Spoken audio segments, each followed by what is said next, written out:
नमस्कार, आप देख रहे हैं न्यूज 18। मैं हूं आपके साथ मेनका चौधरी और आज का दिन बहुत ही अहम दिन है, खासकर उत्तराखंड के लोगों के लिए, उत्तर प्रदेश के लोगों के लिए, क्योंकि उत्तराखंड को एक बड़ी सौगात मिलने वाली है।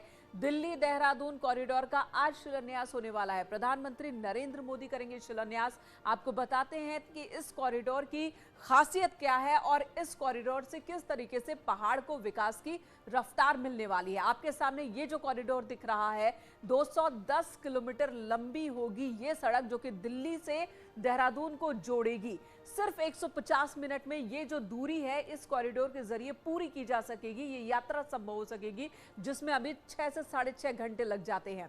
6 घंटे की दूरी सिर्फ 2.5 घंटे में पूरी होगी, तो आप अंदाजा लगाइए कि रफ्तार कितनी ज्यादा बढ़ जाएगी और दिल्ली के कितने करीब देहरादून पहुंच जाएगा। 13,000 करोड़ होगी लागत इसकी। देहरादून जो कॉरिडोर जिसकी बात की जा रही है, इसमें 25 किलोमीटर एलिवेटेड रोड होगी जो कि मौजूदा सड़क के ऊपर से निकलेगी। एक्सप्रेसवे पर 14 सुरंगें होंगी जो अगल बगल रहने वाले गांव के लोगों के लिए, शहर के लोगों के लिए फायदेमंद होगी। देहरादून के पास 340 मीटर लंबी सुरंग होगी, यानी कि जमीन के नीचे से निकलेगी सड़क। एक्सप्रेसवे पर 6 लेन अभी बनाए जाएंगे, आगे इसे बढ़ाने की भी योजना होगी। और ये 12 किलोमीटर का जो वाइल्ड लाइफ कॉरिडोर, वो है अट्रैक्शन का पॉइंट, क्योंकि जिम कॉर्बेट के ऊपर से निकलेगा ये पूरा 12 किलोमीटर की जो सड़क होगी। एशिया का सबसे लंबा वाइल्ड लाइफ कॉरिडोर होगा और वहां से आप जिम कॉर्बेट के नजारे को देखते हुए आगे बढ़ते हुए जाएंगे रफ्तार के साथ। एक्सप्रेसवे पर 7 इंटरचेंज होंगे और बहुत ही अहम भूमिका ये एक्सप्रेसवे, ये कॉरिडोर निभाने वाला है। वन्य जीवों की सुरक्षा का ध्यान रखा गया है, क्योंकि पूरे जिम कॉर्बेट एरिया, जो जंगल का एरिया है, वहां सड़क हवा में ही निकल जाएगी आगे। रफ्तार कम से कम 100 किलोमीटर प्रति घंटे की होगी और यही वजह है कि कहा जा रहा है कि दिल्ली और देहरादून और करीब आने जा रहे हैं। 210 किलोमीटर की दूरी सिर्फ 150 मिनट में पूरी हो सकेगी। 6 से 6.5 घंटे अभी लगते हैं और इसे इकोनॉमिक कॉरिडोर भी कहा जा रहा है, क्योंकि ये सोचिए कि दिल्ली मुंबई इकोनॉमिक कॉरिडोर से भी जुड़ जाएगा। तो न सिर्फ दिल्ली बल्कि मुंबई से देहरादून की जो दूरी है वो कम होने वाली है। इधर दिल्ली, यूपी और उत्तराखंड को मिलने वाली एक बड़ी सौगात जिसकी हम बात कर रहे हैं, PM Modi Delhi Doon economic corridor का शिलान्यास करेंगे और इस कॉरिडोर के बनने के बाद दिल्ली से देहरादून का सफर सिर्फ 2.5 घंटे में पूरा हो पाएगा। देखिए ये रिपोर्ट।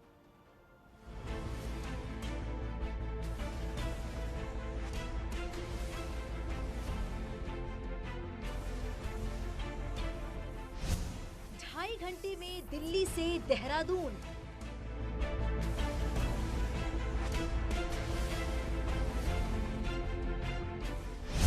छह घंटे की दूरी 2.5 घंटे में पूरी होगी। दिल्ली देहरादून एक्सप्रेसवे की लंबाई 210 किलोमीटर है, जो कि उत्तर पूर्वी दिल्ली, गाजियाबाद, बागपत, शामली, मुजफ्फरनगर, सहारनपुर तथा देहरादून जिलों से गुजरेगा।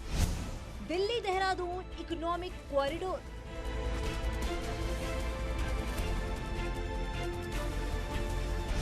पीएम मोदी करेंगे शिलान्यास।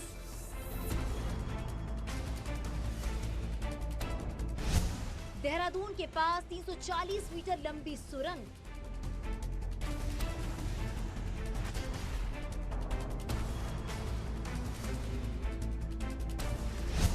बारह किलोमीटर लंबा एलिवेटेड गलियारा।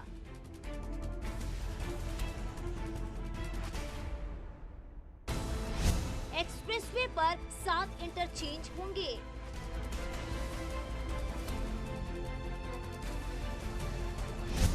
लक्ष्मण झूला के पास गंगा पर बनेगा पुल।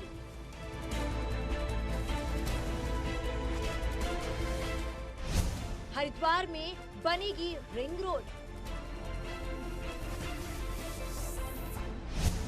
दिल्ली टू देहरादून विकास की रफ्तार।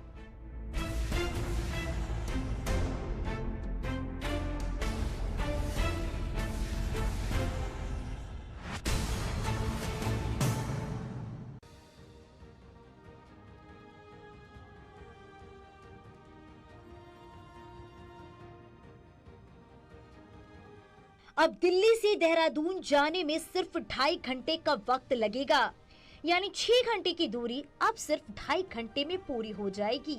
पीएम मोदी 4 दिसंबर को दिल्ली देहरादून इकोनॉमिक कॉरिडोर का शिलान्यास करने जा रहे हैं। 8300 करोड़ का ये प्रोजेक्ट दिल्ली, एनसीआर, यूपी और उत्तराखंड के विकास की नई सौगात साबित होगा।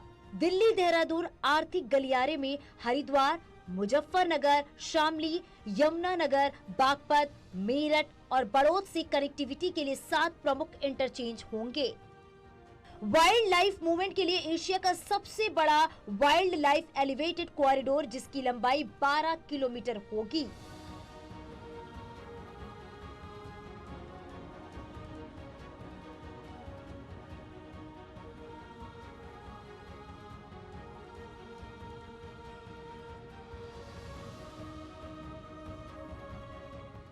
देहरादून के पास 340 मीटर लंबी सुरंग भी बनाने का प्लान है। मनोहरपुर से कांगड़ी तक बनने वाली हरिद्वार रिंग रोड करीब 1600 करोड़ रुपए की लागत से तैयार की जाएगी। ये हरिद्वार में ट्रैफिक जाम से बड़ी राहत देगी। ऋषिकेश में लक्ष्मण झूले के पास गंगा नदी पर एक पुल का निर्माण किया जाएगा। दिल्ली एनसीआर से उत्तराखंड जाने वालों के लिए ये कॉरिडोर बहुत बड़ी सौगात साबित होगा। एक्सपर्ट का मानना है कि कॉरिडोर से दिल्ली से उत्तराखंड जाना बेहद आसान हो जाएगा, जिससे टूरिज्म को जबरदस्त बढ़ावा मिलेगा। उसी के साथ दिल्ली, यूपी और उत्तराखंड की औद्योगिक विकास और व्यापार के लिहाज से भी ये कॉरिडोर अहम भूमिका अदा करेगा। उत्तराखंड में कुमाऊं क्षेत्र के साथ कनेक्टिविटी में भी सुधार होगा। इस एक्सप्रेसवे पर सुरक्षा के लिहाज से सभी मानकों का खास ख्याल रखा जाएगा। इस कॉरिडोर का निर्माण 4 फेज में किया जाएगा। एक्सप्रेसवे पहले फेज में 12 लेन होगी, जबकि दूसरे, तीसरी और चौथे फेज में 6 लेन का हाईवे बनाया जाएगा। 2024 तक इस कॉरिडोर को पूरा करने का लक्ष्य रखा गया है।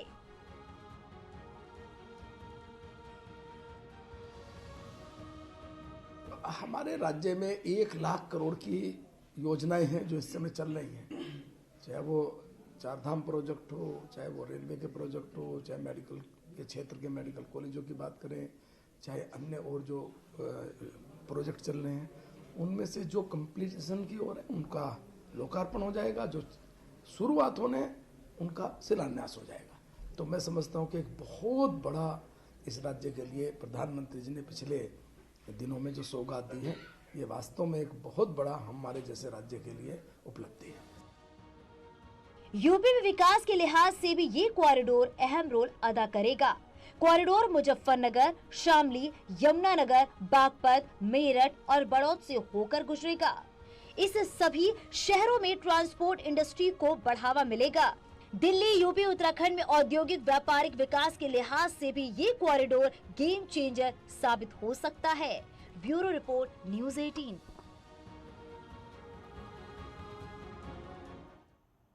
प्रोजेक्ट काफी बड़ा है, लेकिन जो टाइमिंग रखी गई है इसको पूरा करने के लिए वो बहुत कम, 2024 तक इसे पूरा करने का लक्ष्य रखा गया है। और आज भव्य तरीके से शिलान्यास का कार्यक्रम, जहां पर प्रधानमंत्री नरेंद्र मोदी को सुनने के लिए, उनकी रैली में शामिल होने के लिए चारों धामों के तीर्थ पुरोहित भी देहरादून के परेड ग्राउंड पहुंच चुके हैं। देवस्थानम बोर्ड खत्म करने के बाद वे पीएम और सीएम का आभार व्यक्त करेंगे और प्रधानमंत्री को गंगा जली भी भेंट करेंगे।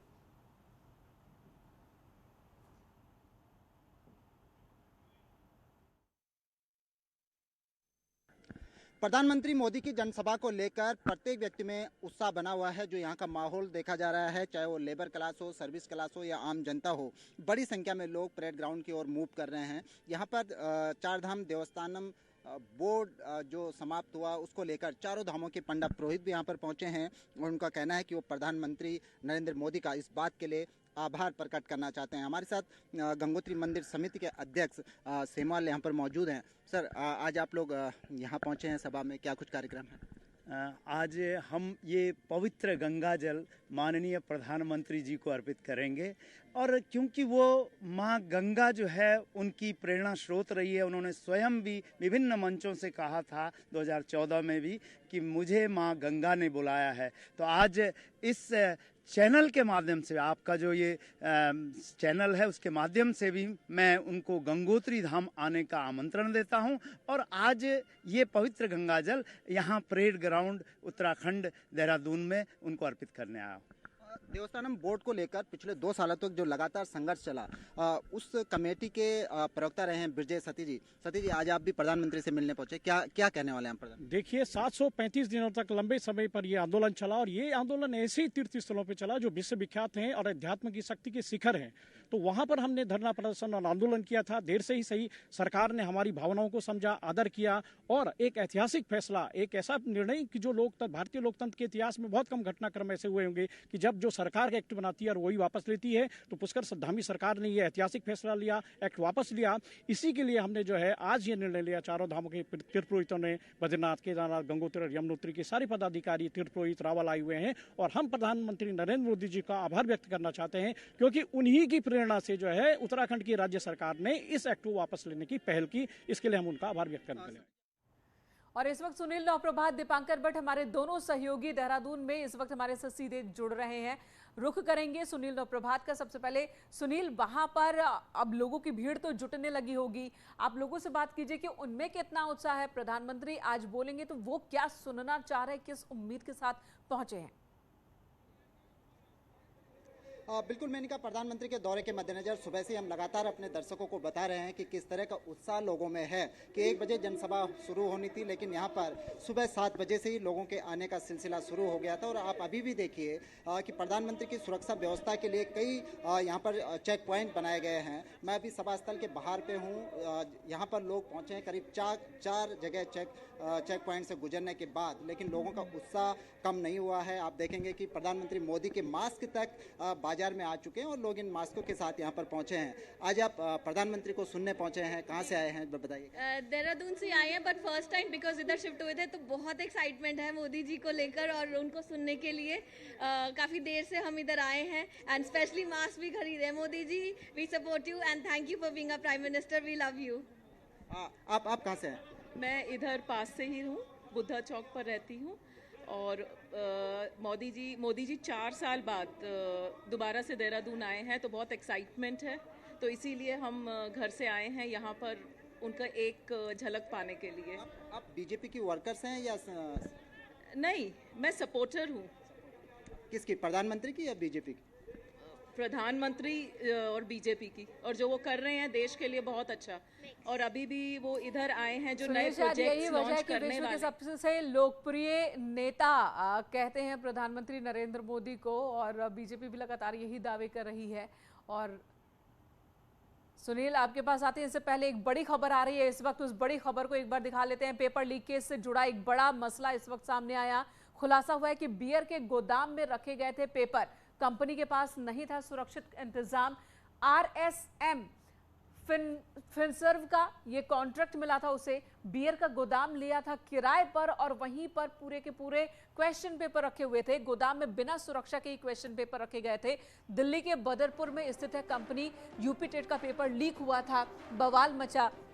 अब तक कई गिरफ्तारियां हो चुकी हैं, कई बड़े नाम भी इसमें शामिल और सामने आ चुके हैं। और लापरवाही देखिए, अलग अलग स्तर पर बड़ी लापरवाही हुई है। और जो सबसे बड़ी लापरवाही RSM फिनसर्व, जिसे कॉन्ट्रैक्ट मिला था उसकी तरफ से, कि यहां पर बियर के गोदाम में क्वेश्चन पेपर्स रखे गए थे। क्वेश्चन पेपर को लेकर कोई सुरक्षा इंतजाम नहीं था, बिना सुरक्षा इंतजाम के ही बियर के गोदाम में क्वेश्चन पेपर रखे गए थे यूपी टेट एग्जाम्स के। यहां एक ब्रेक के लिए रुकेंगे, तुरंत लौटते हैं।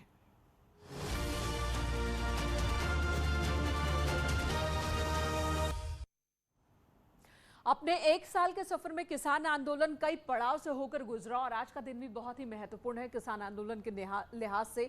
सिंगू बॉर्डर पर आज संयुक्त किसान मोर्चा की अहम बैठक चल रही है, जिसमें किसान संगठन आगे की रणनीति तय कर रहे हैं। किसान नेता राकेश टिकैत भी इसमें शामिल होने पहुंचे और इससे पहले राकेश टिकैत दिल्ली के गाजीपुर बॉर्डर पर धरने पर बैठे किसानों के साथ लाठी पर हाथ आजमाते भी दिखे। ये तस्वीर देखिए, जहां पर लाठी भांजते हुए नजर आ रहे हैं राकेश टिकैत। कुछ और किसान भी उनके साथ मौजूद हैं। गाजीपुर बॉर्डर की ये तस्वीर। रुकेंगे एक ब्रेक के लिए, खबरों का सिलसिला जारी है।